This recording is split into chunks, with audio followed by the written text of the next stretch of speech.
شروع مہینے سے اللہ کے نبی علیہ السلام کی سیرت پر بیان ہو رہا ہے۔ گزشتہ جمعہ ان مقامات کا تذکرہ ہوا جن مقامات میں میرے اور آپ کے آقا تاجدار مدینہ جناب محمد رسول اللہ صلی اللہ علیہ وسلم کی آنکھیں اشکبار ہوئی۔ نبی کن مقامات پر روئے ہیں؟ وہ کون سے مقامات ہیں جہاں اللہ کے نبی علیہ السلام کی آنکھ سے آنسو بہے؟ 4 مقامات کا تذکرہ ہوا اور الحمدللہ ثم الحمدللہ آپ وہ چاروں مقامات بھول گئے۔ شروع والے یہی اصل بیان سننے والے یاد ہے؟ کوئی بتا سکتا ایک فاروق بھی بتائے، ایک بیٹے حضرت ابراہیم کی وفات، قرآن سن کر 2 ہو گئے، بی بی ماں کی قبر پر 3، چوتھا فائدہ ہو رہا بیان کا تو کریں گے چبھی چیخریاں بیٹھ کر، چوتھا تہجد کی نماز، ماشاءاللہ یاد ہے، خوشی ہوتی یاد ہے۔ وہ 4 مقامات کا تذکرہ ہوا جہاں احادیث میں آیا ہے نبی کے آنکھ سے آنسو بہت بہے۔ ایک بیٹے کی وفات پر باپ روتا ہے، نبی افضل البشر تھے، انسان تھے لیکن افضل انسان تھے، نبی کو بھی صدمہ پہنچا بیٹے کی وفات کا، تو اس وقت میں اللہ کے نبی کی آنکھ سے بہت آنسو بہے۔ دوسرا، نبی رات کی تنہائی میں خلوت میں رویا کرتے تھے، وہ حدیث بھی آپ نے سنی۔ اور تیسرا، قرآن مجید جب سنے ہیں عبداللہ ابن مسعود رضی اللہ عنہ کی زبان سے تو خوب روئے ہیں، جہاں قرآن میں آپ کا تذکرہ ہے۔ 14، ماں ہوتی ہے، ولی کی ماں بھی ماں ہے، نبی کی ماں بھی ماں ہے، سب کی ماں ہوتی ہے۔ بچپن میں ماں کا انتقال ہوا، جب بڑے ہوئے صحابہ کرام کے ساتھ اس مقام سے گزرے، مقام ابوا سے، تو اپنی ماں کی قبر پر بیٹھ کر خوب روئے ہیں، ایسا روئے کہ نبی کے رونے نے صحابہ کو رلا دیا، سارے صحابہ بھی روئے۔ 5واں وہ مقام ہے جہاں میرے اور آپ کے آقا تاجدار مدینہ جناب محمد رسول اللہ صلی اللہ علیہ وسلم کی آنکھ سے خوب آنسو بہے ہیں۔ ایک صحابی گزرے ہیں، انصار صحابہ کرام میں سے انصاری صحابی جن کا نام سعد بن عبادہ ہے، یہ انصار میں سے تھے۔ سعد بن عبادہ رضی اللہ عنہ کے دنیا سے جانے کا آخری وقت تھا، تھوڑی دیر میں انتقال ہونے کے قریب تھا، تھوڑی دیر میں انتقال ہونے والا تھا۔ اللہ کے نبی علیہ السلام حضرت سعد بن عبادہ کی عیادت کے لیے تشریف لائے، صحابہ کرام وہاں کھڑے تھے، اللہ کے نبی حضرت سعد بن عبادہ کے پاس آئے۔ انصار صحابہ کے احسانات بہت ہیں، بہت زیادہ دین کے لائن میں نبی کی انصار نے مدد کی ہے۔ مدینے میں رہنے والے صحابہ کو انصار کہا جاتا ہے۔ جب مہاجرین مکے سے ہجرت کر کے جو صحابہ مدینہ آئے، ایسی پیشکش کی ہے، تاریخ گواہ ہے، ایسی پیشکش آج تک دنیا میں کسی نے نہیں کی۔ مواخات والا معاملہ اللہ کے نبی نے کروایا۔ مواخات کے مطلب ہے بھائی بھائی اللہ کے نبی بنائے، ایک مہاجر صحابی کے لیے ایک انصار میں سے صحابی کو بھائی بنا دیا، جوڑی بنا دی۔ اب انہوں نے جو پیشکش کی بہت بہترین، لاجواب، بے مثال پیشکش کہ مہاجر صحابہ میں سے جن کے ساتھ انصار صحابہ کی مواخات ہوئی، بھائی بنا دیے گئے۔ انصار صحابی نے مہاجر صحابی سے کہتے تھے، تمہارا ساز و سامان سب چھوڑ کر تم مدینہ آئے ہو، بیوی کو چھوڑ کر آئے ہو، خاندان چھوڑ کر آئے ہو، اپنا کاروبار چھوڑ کر آئے ہو، اور اپنا سارا مال و متاع چھوڑ کر آئے ہو، اور نبی نے تمہیں ہمارا بھائی بنایا ہے،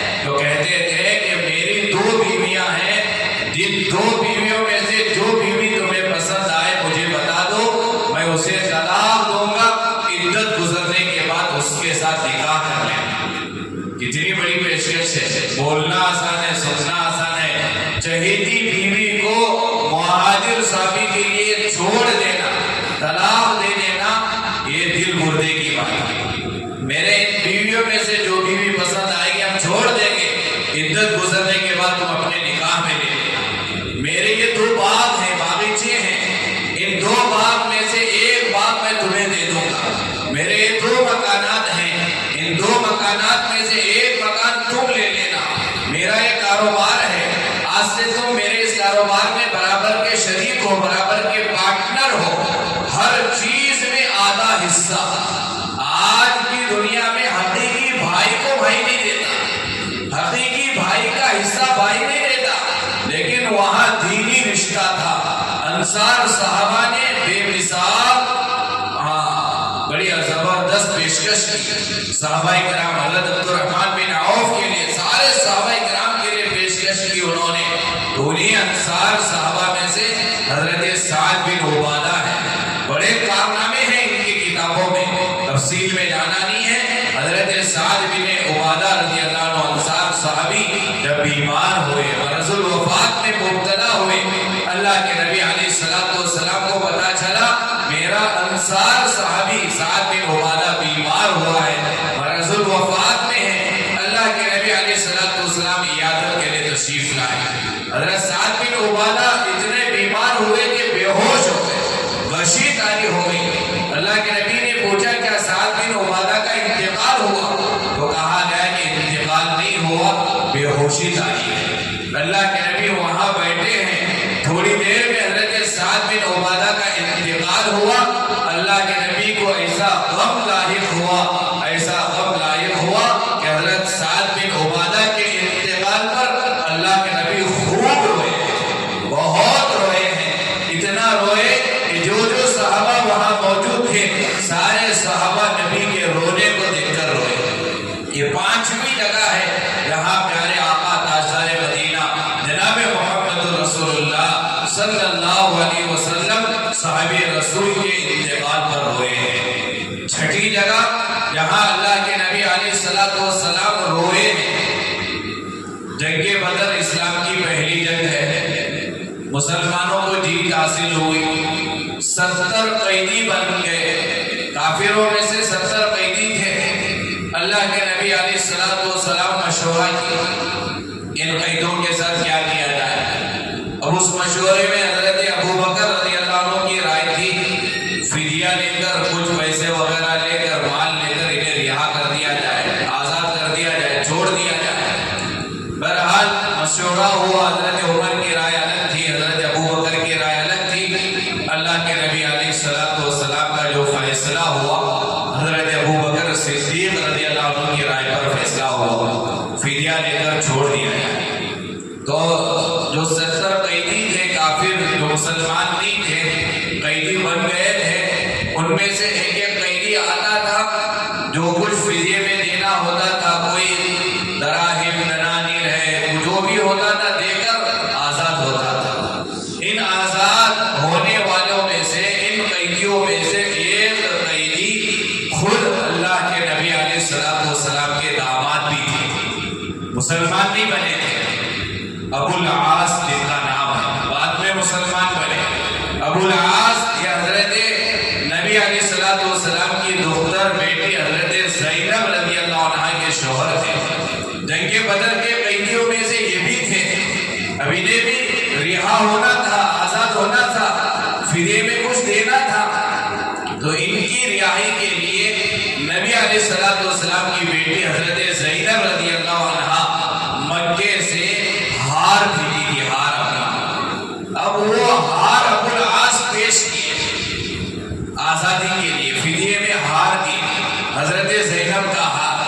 اللہ کے نبی علیہ السلام کی نگاہ اس ہار پر پڑی تو نبی کی آنکھ سے آنسو بہے, کیونکہ وہ زینب کا ہار تو تھا, لیکن حضرت زینب کو جو ہار دی تھی وہ اللہ کے نبی کی سب سے پہلی بیوی حضرت خدیجہ الکبریٰ رضی اللہ عنہا رخصتی کے وقت, شادی کے موقع پر اپنے ہاتھوں سے بنا کر پیش کی تھی. اب وہ ہار وہاں فدیے میں ابو العاص نے پیش کی. اللہ کے نبی علیہ السلام کے آنسو بہے، اللہ کے نبی روئے، خدیجہ کی یاد آئی۔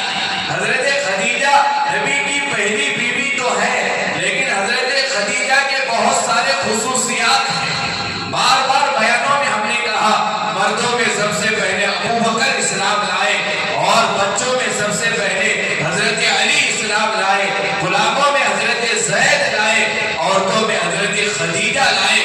یہ تو ہم نے سنا ہے، عورتوں میں خدیجہ لائے، بچوں میں علی لائے، غلاموں میں زید لائے، عورتوں میں خدیجہ لائے۔ لیکن تاریخ گواہ ہے، کتابوں میں لکھا گیا ہے حضرت ابو بکر سے پہلے، حضرت علی سے پہلے، حضرت زید سے پہلے، سب سے پہلے نبی پر ایمان لانے والا کوئی مرد نہیں، ایک عورت ہے، وہ عورت حضرت خدیجہ الکبریٰ ہے۔ حضرت ابو بکر سے پہلے حضرت خدیجہ اسلام لائی ہیں، حضرت زید سے پہلے حضرت خدیجہ اسلام لائی ہیں، حضرت علی سے پہلے حضرت خدیجہ اسلام لائی ہیں۔ بہت ایسے مقامات آپ کو تاریخ میں ملیں گے جہاں مردوں سے بھی آگے عورت بڑھ گئی۔ ایک مقام ہے حضرت خدیجہ آگے بڑھ گئی اسلام لانے میں، اور دوسرا مقام تو حضرت خدیجہ سارے مردوں سے آگے بڑھ گئی، ابو بکر، عمر، عثمان، علی اور ساری دیگر عورتوں سے جو آگے بڑھی۔ کتابوں میں لکھا ہے اللہ کے نبی علیہ السلام در یتیم تھے، اللہ کے نبی کے پاس مال و متاع نہیں تھا۔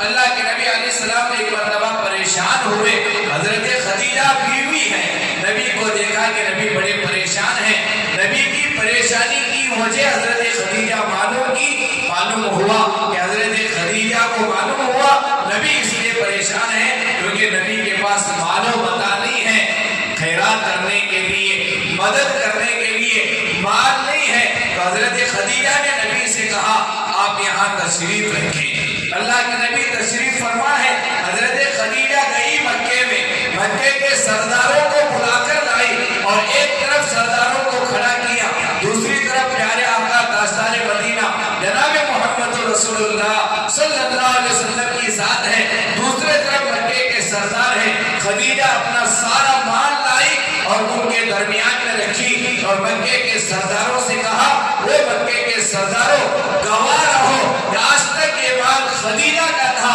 آج کے بعد یہ مال میں میرے شوہر محمد کو اس کا مالک بنایا۔ اس کے بعد لکھا ہے تاریخ لکھنے والوں نے یہ سب سے پہلا مال ہے جو نبی کی خدمت میں ایک عورت نے پیش کیا ہے۔ تو حضرت خدیجہ سب سے پہلے اسلام لانے والی اور سب سے پہلے نبی پر مال لٹانے والی صحابہ کرام میں حضرت خدیجہ الکبریٰ رضی اللہ عنہا ہے۔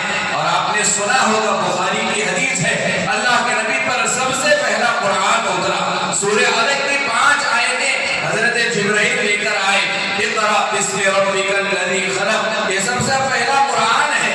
اور سب سے پہلے ہمارے نبی نے حضرت جبرائیل کو ان کی اپنی اصلی حالت میں دیکھا، نبی گھبرا گئے، پریشان ہوئے، واپس آئے وہاں سے غار حرا سے دوڑتے ہوئے آئے، خدیجہ کے مکان پر آئے، خدیجہ سے کہا یا خدیجہ زملونی زملونی، اے خدیجہ میرے اوپر چادر اڑا دے، چادر اڑا دے۔ حضرت خدیجہ نے دیکھا نبی پریشان ہے، شوہر پریشان ہے، اللہ کے نبی سے پوچھا کہ پریشان کیوں ہے، پریشانی کی وجہ کیا ہے؟ حضرت خدیجہ نے وہ سارا واقعہ سنایا، حضرت جبرائیل کا آنا اور جھنجھوڑنا اور شق صدر کا ہونا، یعنی نبی کے سینے سے دل مبارک کو نکال کر زمزم کے پانی سے دھویا گیا، پھر نبی کے سینے میں واپس ڈالا گیا، یہ سارا منظر جو اللہ کے نبی کے سامنے ہوا، حضرت خدیجہ کو ہمارے نبی بیان کیے، اور نبی پریشان تھے۔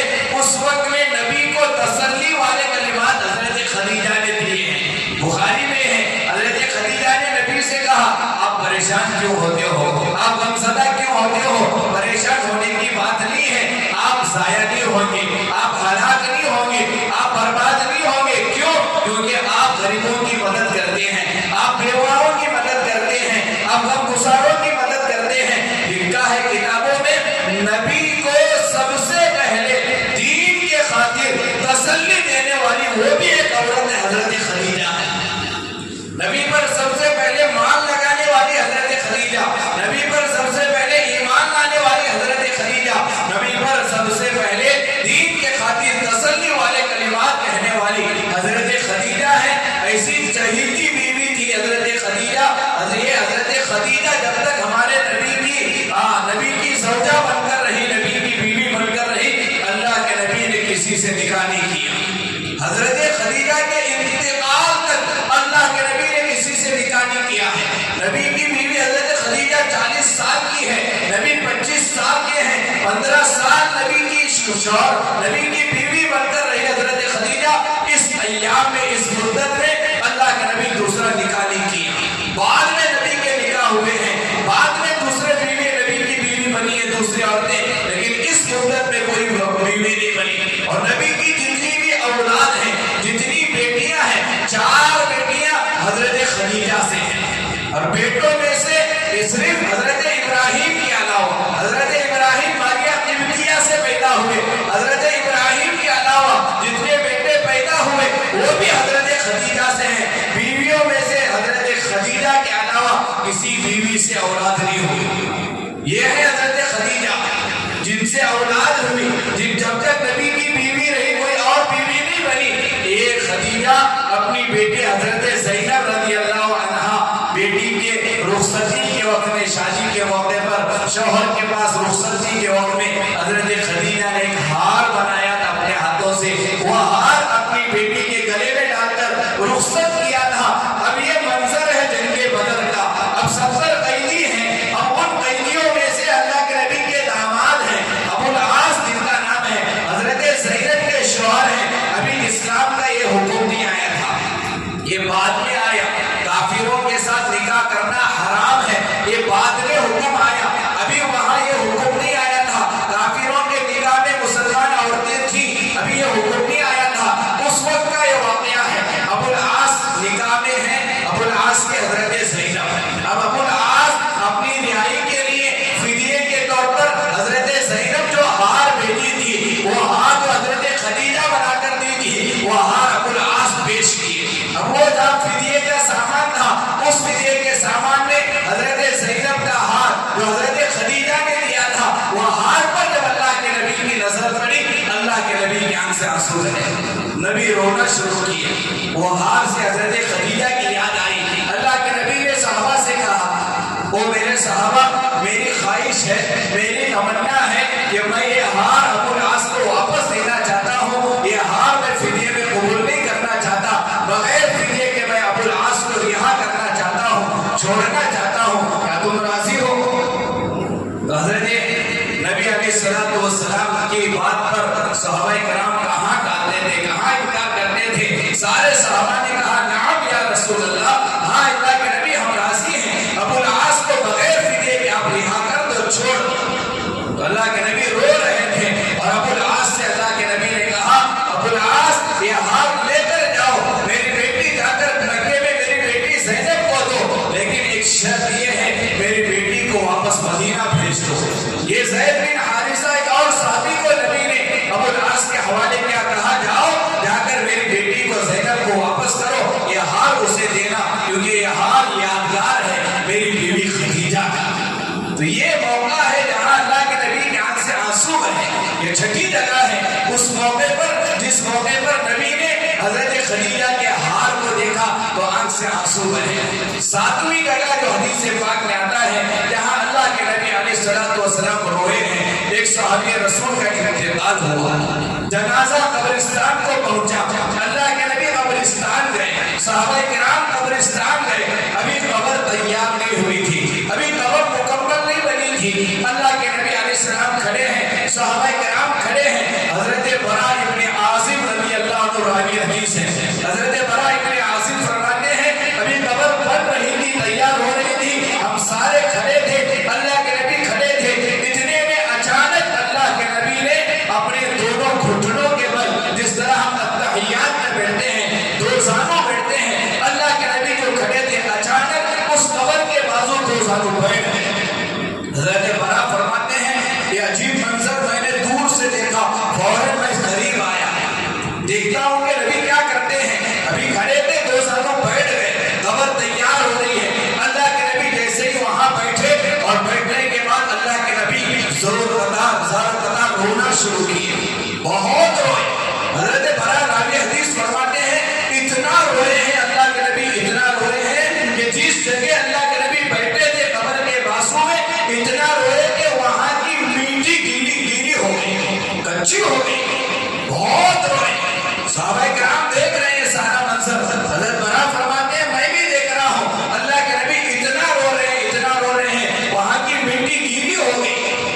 ہو گئی. اس کے بعد اللہ کے نبی نے ایک جملہ کہا. وہ جملہ صحابہ کرام کے لیے نہیں تھا, وہ جملہ نبی کی ذات کے لیے نہیں تھا, وہ جملہ میرے لیے تھا, وہ جملہ آپ تمام کے لیے تھا. قیامت تک آنے والے امتیوں کے لیے اللہ کے نبی نے کہا کہ صحابہ اس دن کے لیے تیاری کرو, اس دن کے لیے تیاری کرو. یہاں آج یہ میرا صحابی آیا ہے, ایک دن آئے گا کہ تم بھی یہاں آؤ گے, سب کو یہاں آنا ہے, لہذا اس دن کے لیے تیاری کرو. پیارے آقا تاجدار مدینہ جناب محمد رسول اللہ صلی اللہ علیہ وسلم جو معصوم ہے, جن کے نام اعمال میں گناہ آ ہی نہیں سکتا, امام الانبیاء ہے, جب وہ عیسیٰ نبی قبرستان جا کر قبر کے بازو میں بیٹھ کر اتنا زار و قطار ہو رہا ہے, اور آج ہماری حالت کیا ہے؟ تھوڑا سوچو ہماری حالت کیا ہے. جنازے میں ہم قبرستان جاتے ہیں, قبرستان کے اندر بھی بزنس کی باتیں کر رہے ہیں, قبر کے بازو میں کھڑے ہو کر موبائل میں بیوزی ہیں, واٹس ایپ میں بیوزی ہیں. عبرت کی جگہ اللہ نے قبرستان کو بنایا. جب بھی وہاں صحابہ جاتے تھے رویا کرتے تھے. حضرت عثمان کی سیرت کا لکھا ہے, فضائل اعمال میں شیخ صدیق رحمۃ اللہ علیہ نے لکھا ہے, جتنا قبرستان میں جا کر حضرت عثمان روتے تھے کسی اور جگہ نہیں روتے تھے. حضرت عثمان کو پوچھا گیا دوسری جگہوں پر آپ اتنا نہیں روتے, لیکن قبر کا جب تذکرہ ہوتا ہے, قبر کے اندر کا جب تذکرہ ہوتا ہے, آپ اتنا کیوں روتے ہو؟ حضرت عثمان نے کیا جواب دیا؟ ان القبر اول منزل من منازل الاخرہ, آخرت کی تمام منزلوں میں قبر سب سے پہلی منزل ہے. فإن نجا منه, اگر کوئی قبر کی منزل سے نجات پا گیا, بقیہ ساری منزلیں اس کے لیے آسان ہیں. اگر قبر کی منزل میں کوئی اٹک گیا, پریشان ہوا, ساری منزلوں میں پریشان ہوگا. اللہ کے نبی روئے اور رو کر ہمیں یہ سبق دیا, جب بھی قبرستان جاؤ آخرت کو یاد کرو. یہ وہ ہمارا ٹھکانہ ہے جہاں قیامت تک ہمیں سونا ہے. یہ دنیا ہماری اصل جگانی ہے, قیامت تک سونے کی جو اصل منزل ہے وہ قبر ہے. وہاں جانا ہے, یہاں نہ باپ کام آئے گا نہ بیٹا کام آئے گا. 25 سال جس بیوی کے بازوں میں سوئے, وہ بیوی ایک رات قبر میں ہمارے ساتھ نہیں سونے والی. جس ماں کے گود میں سو کر زندگی گزارے, آج انتقال ہو گیا, وہ ماں ایک رات ہمارے ساتھ قبر میں نہیں آنے والی. جس بیڈ پر, جس گدی پر 30-40 سال سوئے ہیں, قبر میں وہ گدی بچھا کر ہمیں نہیں سلایا جاتا. جن کپڑوں میں ہماری زندگی گزر رہی ہے, وہ کپڑے ہمارے اتار لے جائیں گے. آج ہم نہا رہے ہیں, کل کوئی اور ہمیں نہلائے گا. آج ہم چل رہے ہیں, کسی اور کے کندھے پر ہمیں جانا ہے. یہ سب ہونا ہے. آج کوئی اور انتقال ہوا, ایک دن آئے گا ہمارا انتقال ہوگا. اللہ کے نبی نے ہمیں یہ سبق دیا, اللہ کے نبی نے ہمیں بتایا. یہ 6-7واں مقام ہے, قبرستان جا کر قبر کے بازو میں بیٹھ کر اللہ کے نبی خوب سارے قطار روئے ہیں. آج ہمیں آخرت کی کوئی فکر نہیں, کوئی تیاری نہیں ہے. کوئی ہم میں سے تھوڑا اپنا جائزہ لے. ابھی اسرائیل علیہ السلام آ جائے اور پوچھے, وہ نبی آنے کے لیے تیار, ہاتھ اٹھا دیجیے. پوچھ لیں حضرت اسرائیل ہے تیار؟ 40 دن کچھ ہاتھ میں اٹھاتے, 3 دن کچھ ہاتھ میں اٹھاتے, ہمیشہ کے لیے قبر میں جانے کہاں سے ہاتھ اٹھے گا ہمارا؟ ایسا مست و مگن ہو گئے دنیا کے کاموں میں, بزنس میں, بیوی بچوں میں, کھیل کود میں, عیش و عشرت میں, موبائل لیپ ٹاپ میں, یا آخرت کو بھولا دیے, قبر کو بھولا دیے. جوان جا رہا ہے, بوڑھا جا رہا ہے. کوئی جوان ایک نہیں کہہ سکتا کہ میں بوڑھا ہونے تک دنیا میں رہوں گا. کوئی نہیں کہہ سکتا اور 5 سال میں زندہ رہوں گا, اور 10 سال میں زندہ رہوں گا. کب کون جائے گا پتہ نہیں ہے. ابھی آج شو روم سے گاڑی خریدا تھا, انتقال ہوا, یا وہ گاڑی لے کر جائے گا قبر میں. ابھی ہماری بیٹی 10 تولے سونے کا زیور خریدی تھی, انتقال ہو گیا. نہلانے والے کپڑے سے پہلے گلے کا زیور اٹھائیں گے, گلے کا زیور نکال کر نہلائیں گے. کوئی باپ یہ نہیں کہتا میری بیوی کا فیوریٹ یہ نکلیس ہاتھ تھا, اس کے ساتھ اسے قبر میں دفنا. کوئی باپ یہ نہیں کہتا میرے بیٹے کا فیوریٹ یہ کپڑے تھے, انہی کپڑوں میں اسے قبر میں دفناؤ. سارے کپڑے اتار لے جائیں گے, سارا جیب کا سامان اتار لیا جائے گا, ہر چیز اوپر رہے گی, تنہا ہمیں قبر میں جانا ہے. تو اللہ کے نبی رو کر فرمایا اس دن کی تیاری کرو, یہ دن آئے گا. آج کسی اور کا جنازہ تم دفنا رہے ہو, ایک دن آئے گا تمہیں بھی دفنایا جائے گا. آج تم کسی قبر پر مٹی ڈال رہے ہو, ایک دن آئے گا تمہاری قبر پر کوئی اور مٹی ڈالے گا. تو یہ 7واں مقام ہے جہاں اللہ کے نبی علیہ السلام خوب روئے ہیں, قبرستان میں روئے ہیں, قبر پر روئے ہیں. آج پوری حالت بدل گئی. قبرستان جاتے ہیں, کوئی عبرت نہیں لیتا.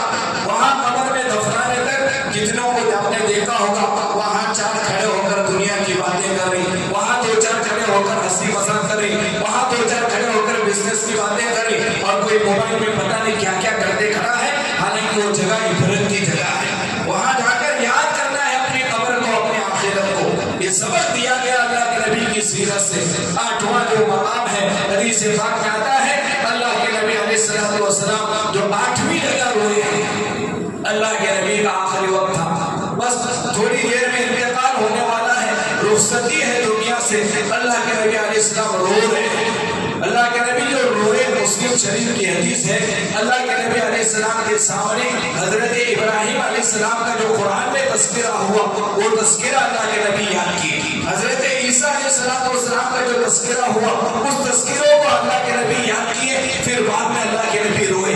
حضرت ابراہیم کی آیت قرآن میں کیا ہے, حضرت ابراہیم نے اللہ سے کیا کہا تھا, ربی انہن اضللن کثیرا من الناس فمن تبعنی فانہ منی ومن عصانی فانک غفور رحیم. اللہ کے نبی بیٹھے ہیں, اب بہت کم دن باقی ہیں دنیا سے جانے کے. مسلم شریف کی حدیث ہے, اللہ کے نبی نے اس آیت کو پڑھا. کیا ترجمہ ہے اس آیت کا؟ اس آیت میں حضرت ابراہیم اللہ کو کہہ رہے ہیں, کیا کہہ رہے ہیں, ربی, اے اللہ, اے ہمارے رب, انہن اضللن کثیرا من الناس. یہ جو بت ہیں, یہ جو بت ہیں, ان بتوں نے اکثر لوگوں کو گمراہ کر دیا. اکثر لوگ ان بتوں کی وجہ سے گمراہ ہو گئے ہیں. فمن تبعنی فانہ منی. اے اللہ, ان لوگوں میں سے جنہوں نے میری بات مانی ہے, جنہوں نے میرے اتباع کی ہے, جنہوں نے میری بات سن کر ان بتوں کی عبادت کو چھوڑا ہے, فانہ منی, وہ لوگ تو میرے ہیں, یعنی وہ لوگ مسلمان ہیں, وہ جنت میں جائیں گے. ومن عصانی, اور جنہوں نے میری بات کو نہیں مانی, جنہوں نے میری بات کو نہیں سنا, ان بتوں کی عبادت میں مشغول ہو گئے. حضرت ابراہیم نے یہ نہیں کہا اللہ تو انہیں عذاب دے, انہیں جہنم میں ڈال. نہیں, نبی تھے, رحم دل ہوتا ہے نبی. حضرت ابراہیم کہہ رہے ہیں یہ بت بہت ساروں کو گمراہ کیے, جنہوں نے میری بات سنی وہ تو میرے ہیں, وہ جنت میں جائیں گے, اور جو میری بات نہیں سنی, میری اتباع نہیں کیے, اور ایسا نہیں کہا حضرت ابراہیم نے اللہ تو انہیں عذاب دے, جہنم میں پھینک دے, ان پر عذاب نازل فرما, بلکہ اللہ قرآن میں کہہ رہا ہے, حضرت ابراہیم نے کہا فإنک غفور رحیم. اللہ تو بخشنے والا ہے, تو رحم کرنے والا ہے, ان پر بھی رحم فرما, انہیں بھی بخش دے. یہ حضرت ابراہیم کا اپنے امت کے لیے ہے, رحم ہے حضرت ابراہیم کا. اس آیت کو ہمارے نبی نے پڑھا, اور حضرت عیسیٰ علیہ السلام کا تذکرہ قرآن میں آیا. حضرت عیسیٰ نے کیا کہا اللہ سے, ان تعذبهم فإنهم عبادك. اے اللہ, اگر تو ان بندوں کو, نافرمان بندوں کو تو عذاب دے گا, اللہ یہ تو تیرے بندے ہیں, یہ بھی تو تیرے بندے ہیں, یہ کوئی اور تو نہیں ہے, اگر تو انہیں عذاب دے گا تو یہ تو تیرے بندے ہیں. وَإِن تَغْفِرْ لَهُمْ, اے اللہ اگر تو انہیں معاف کر دے گا, بخش دے گا, فَإِنَّكَ أَنْتَ الْعَزِيزُ الْحَكِيمُ, اے اللہ بے شک تو غالب ہے, حکمت والا ہے. یہ حضرت عیسیٰ کا اپنی امت کے لیے کہنا, حضرت ابراہیم کا اپنی امت کے لیے کہنا, یہ دونوں آیتیں جب اللہ کے نبی نے پڑھا, اور اللہ کے نبی نے حضرت عیسیٰ کا اپنی امت کے لیے کہنا, اور حضرت ابراہیم کا اپنی امت کے لیے کہنا ہوا, اس کے بعد حدیث پاک میں آتا ہے, مسلم شریف کی حدیث ہے, اللہ کے نبی علیہ السلام فرفع یدیہ, اپنے ہاتھوں کو اٹھایا. یہ دو آیتوں کا تذکرہ ہونے کے بعد اپنے ہاتھوں کو اٹھایا, اور اٹھا کر اللہ کے نبی نے کہا اللہم امتی, اللہم امتی. اے اللہ, یہ تو حضرت عیسیٰ نے اپنی امت کے لیے کہا ہے, ابراہیم نے اپنی امت کے لیے کہا ہے, اے اللہ میری امت کا کیا ہوگا. یہ آٹھویں جگہ ہے, اللہ کے نبی اپنے امت کی جدائی پر روئے ہیں. حسن حسین کے لیے ہاتھ اٹھا کر نہیں مانگا, عائشہ خدیجہ کے لیے نہیں مانگا, بیوی بچوں کے لیے نہیں مانگا, دنیا کی کسی چیز کے لیے کسی کے لیے نہیں مانگا. مانگا تو کیا مانگا, اللہم امتی, اللہم امتی. اے اللہ میری امت کا کیا ہوگا. مسلم شریف کی حدیث ہے, اللہ کے نبی زمین پر ہاتھ اٹھا کر رو رہے ہیں. اوپر اللہ تعالیٰ جبرائیل سے کہا, یا جبرائیل اذهب الى محمد, اے جبرائیل جاؤ میرے نبی محمد کے پاس جاؤ, اور جا کر پوچھو کیوں رو رہا ہے, کون سی چیز تجھے رونے میں مبتلا کی ہے. آگے اللہ کہتا ہے اللہ عالم, اللہ بہتر جانتا ہے محمد کیوں رو رہا ہے. اللہ تو جانتا ہے میرا نبی کیوں رو رہا ہے, میرا لاڈلا کیوں رو رہا ہے, میں تو جانتا ہوں, لیکن جبرائیل